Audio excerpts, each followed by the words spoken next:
Assalamualaikum warahmatullahi wabarakatuh.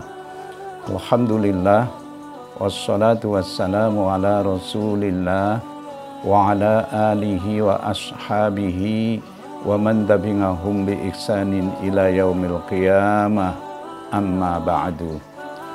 Bapak-bapak, ibu-ibu, kaum muslimin, muslimat, rahimakumullah dimanapun berada, marilah senantiasa kita untuk bersyukur kepada Allah Subhanahu wa Ta'ala yang sampai saat ini Allah masih banyak memberi karunia kepada kita sekalian yang berupa iman, Islam, sehat walafiat, bahkan sempat beribadah.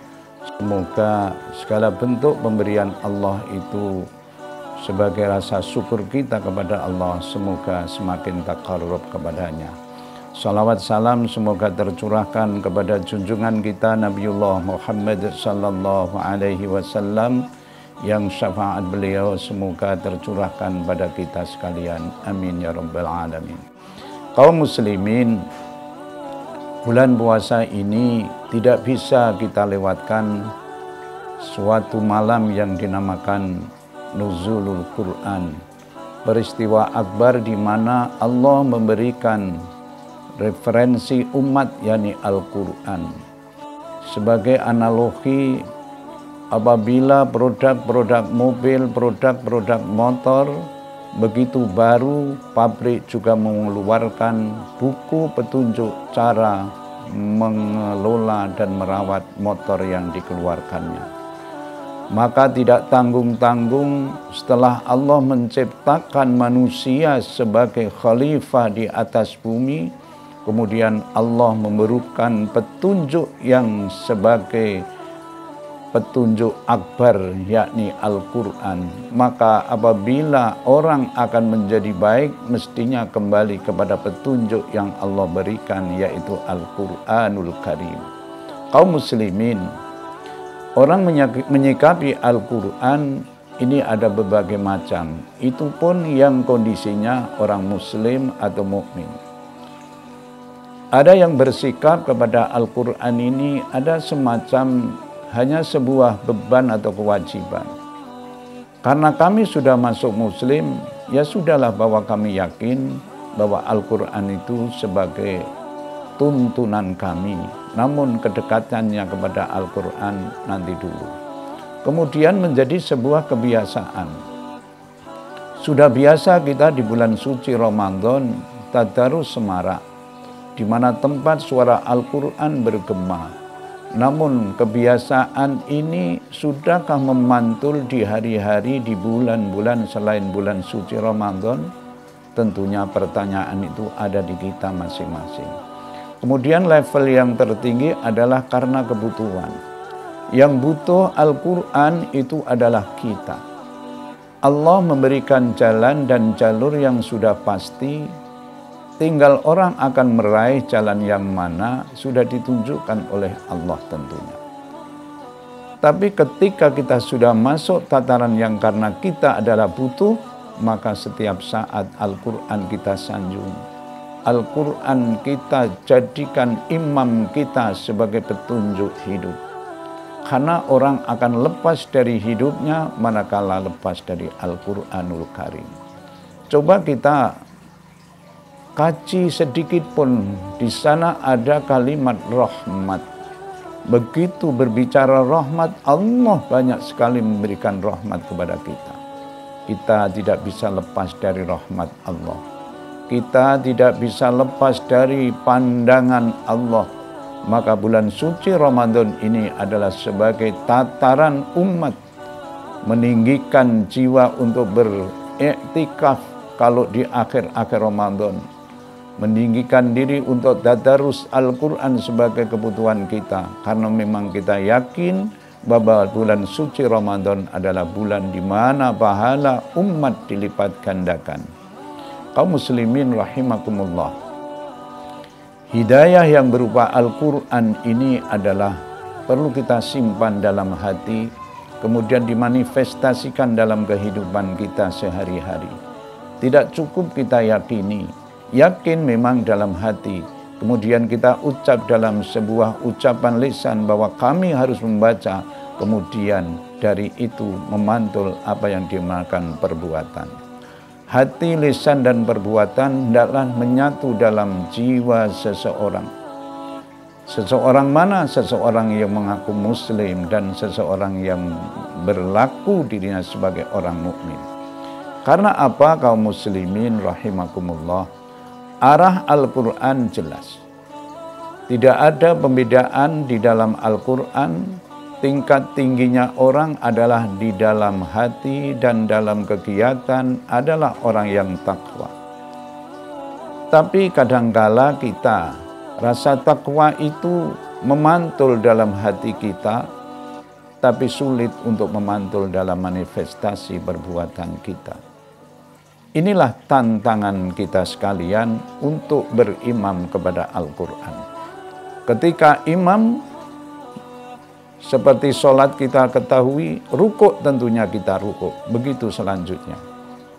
Karena itu bacaan-bacaan yang selama Ramadan ini kita kumandangkan, marilah kita jadikan sebagai tolok ukur berkumandang pula di bulan-bulan dan di hari-hari lain Ramadan. Untunglah kita diselamatkan oleh umat-umat generasi penerus kita. TPQ tumbuh berkembang di mana-mana. Pesantren-pesantren masih khidmat kepada Al-Quran dan sebagainya. Coba kalau kita andalkan kepada diri kita, bagaimana caranya Al-Quran yang selama ini bersumber di pondok-pondok, di TPQ, kita alihkan di rumah-rumah kita masing-masing. Cobalah sesempat mungkin ba'dal maghrib, walau ayatain, 2 ayat. Itu kita istiqomah, tentunya semakin hari akan menjadi tumpuan ayat yang akhirnya toh menjadi khatam akhirnya. Ini yang kita kadangkala kurang memahami betapa tingginya nilai Al-Quran di hadapan umat seluruh alam ini. Maka sampai baginda Rasul diutusnya adalah rahmatan lil alamin, memberi rahmat seluruh alam. Bukan hanya alam manusia, bahkan alam-alam lain pun Nabi kita Rasulullah memberikan rahmat adanya. Oleh karena itu kaum muslimin, muslimah dimanapun berada, bulan suci Ramadan adalah bulan penataran kita. Bulan di mana umat-umat ini sangat konsentrasi kepada ibadahnya. Jangan sampai terkotori jiwa kita yang suci ini dengan peri kehidupan yang tidak disandarkan dengan aturan-aturan Al-Quran dan aturan-aturan agama. Agama Islam memberikan acuan banyak sekali, ilmu-ilmu yang cukup banyak, sampai saking banyak kita tidak sempat menelusuri satu demi satu ilmu. Namun apa yang ada pada kita lewat media apapun harus disaring. Kemudian setelah disaring kita terapkan dalam kehidupan kita. Jadi bulan suci Ramadan di mana Al-Quran diturunkan ini adalah untuk umat. Untuk kita. Telah untuk kita mestinya kita ambil dan bawa kita yang butuh. Allah sebenarnya belas kasihan kepada umatnya. Sampai-sampai Allah menjanjikan bahwa satu ayat lewat baginda Rasul, satu huruf pun Allah akan melipat gandakan pahala orang yang membaca. Itu baru membaca. Kalau kita tidak mampu membaca, bagaimana caranya kita duduk di tempat majelis Al-Quran di mana kita di situ mendengarkan.